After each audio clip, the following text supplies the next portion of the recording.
Star Wars Jedi 3 is likely the most anticipated Star Wars game that we currently know about. We don't have an official title for the game yet that continues the story of Cal Kestis following the events of Jedi Fallen Order and Jedi Survivor, but I think we can guess that the game is likely going to release in 2027, considering in 2026 we're getting Zero Company, also partly developed by Respawn. What's interesting about Jedi 3 though is that back in April 2025, Respawn released a statement where they announced some unfortunate layoffs at the company, but also said this: within the Star Wars universe, we're excited to keep building new stories, with the next chapter of the Star Wars Jedi series aiming to raise the bar again for storytelling and gameplay. A lot of people, I think, up until this point believed that Jedi 3 was going to be the final Star Wars game made by Respawn, but now that they're using the word next, there's speculation that there could be more Star Wars games on the horizon beyond Jedi 3. Also interesting about Jedi 3 is that Stig Asmussen, the lead developer on Jedi Fallen Order and Jedi Survivor, is no longer at the company. He's moved on to create his own studio called Giant Skull, who are also developing a third-person action-adventure game. I don't think it's necessarily Star Wars related, but it'll likely be heavily influenced by the Jedi games. But I just hope that his absence here, and also some of the other layoffs that have happened at Respawn over the past few years, don't affect the quality of this game. I hope in a lot of ways he laid the foundations. Jedi Fallen Order and Jedi Survivor, I believe, being some of the best single-player Star Wars games ever made, for the remaining developers to then go on and make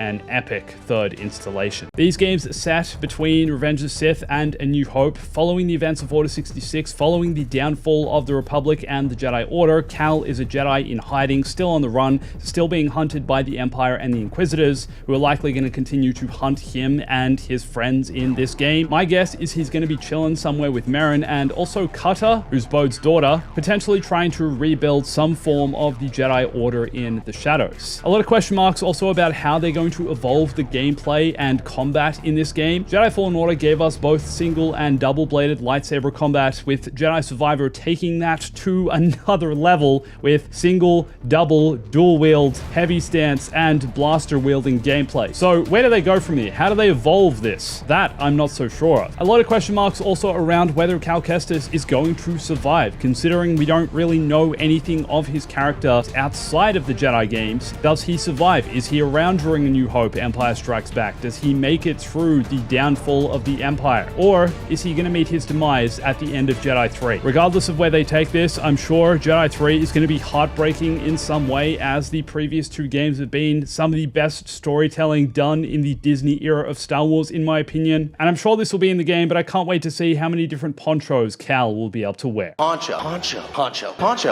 Well, first thing I noticed is he's not wearing a poncho. Cameron!